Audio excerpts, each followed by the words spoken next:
ରାଜଯୋଗ ଧାରାବାହିକରେ ଦେଖିବାକୁ ପାଇବେ ଦିଆ ମନ ଦୁଃଖରେ ବସିଥିବେ। ଆୟନ ଯେତେବେଳେ ଦିଆଙ୍କୁ ଦେଖିବେ ପଚାରିବେ, କ'ଣ ଦିଆ ତମେ ଠିକ୍ ଅଛ ତ? ଦିଆ କହିବେ କି ହଁ ମୁଁ ଠିକ୍ ଅଛି, ହେଲେ ଟିକେ ଥକି ଯାଇଛି। ଏମିତି କହିକି ଦିଆ ଯାଇକି ଶୋଇପଡ଼ିବେ। ଆଉ ଦିଆ କାନ୍ଦିବାକୁ ଲାଗିବେ।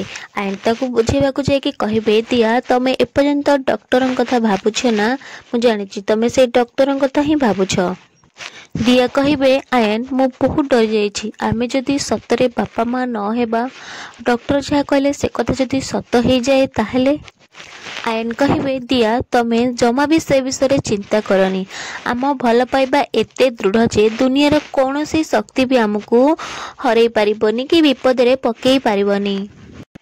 ମୋର ପୁରା ବିଶ୍ୱାସ ଅଛି ଦିଆ ତମ ନିଜର ସନ୍ତାନ ହବ, ଆଉ ଯିଏ ହବ କେବଳ ହିଁ ତମର ହବ। ଦିଆ କହିବେ, ହେଲେ ଆୟନ ଇଏ ତ ବିଜ୍ଞାନର କଥା, ଆମେ ତାକୁ କେମିତି ବଦଳାଇ ପାରିବା? ଆୟନ କହିବେ, ଦିଆ ତମେ ଆଗରୁ ବି ବିଜ୍ଞାନକୁ ଭୁଲ ବୋଲି ପ୍ରମାଣିତ କରିସାରିଛ। ଏଇଟା ଫାର୍ଷ୍ଟ ଟାଇମ୍ ନୁହଁ। ଯେତେବେଳେ ବାବାଙ୍କ ଦେହ ଖରାପ ଥିଲା ଆମେ ସମସ୍ତେ ସବୁକିଛି ଆଶା ଛାଡ଼ି ଦେଇଥିଲୁ, ଯେତେବେଳେ ଡକ୍ଟର ବି ହାର ମାନିଯାଇଥିଲେ, ଆଉ ତମେ ସେତେବେଳେ ବାବାଙ୍କୁ ମରଣ ମୁହଁରୁ ଫେରେଇ ଆଣିଥିଲ।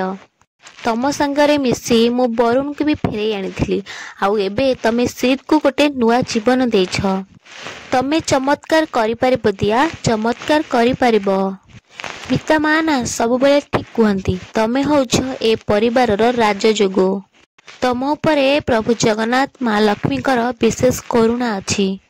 ତମେ ଏ ଦୁନିଆକୁ ଗୋଟେ ନୂଆ ଜୀବନ ଆଣିବ, ଆଉ ସେ ଜୀବନ ହେବ ଆମର, ଆମ ସନ୍ତାନ ରୂପରେ। ଏହାପରେ ଦିଆ କହିବେ କି, ଆୟନ ତମ ଭଲ ପାଇବା ଆଉ ତମ ବିଶ୍ୱାସ ମୋତେ ଗୋଟେ ନୂଆ ଆଶା ଦେଇଛି। ମୁଁ ଜାଣିଛି ତମେ ସାଥିରେ ଥିଲେ ମୁଁ ସବୁ କିଛି କରିପାରିବି। ଆୟନ କହିବେ, ଦିଆ ତମେ ଏ ବିଷୟରେ ଆଉ ଜମା ବି ଚିନ୍ତା କରନି। ଏବେ ଚାଲ ଶୋଇବ, ଚାଲ।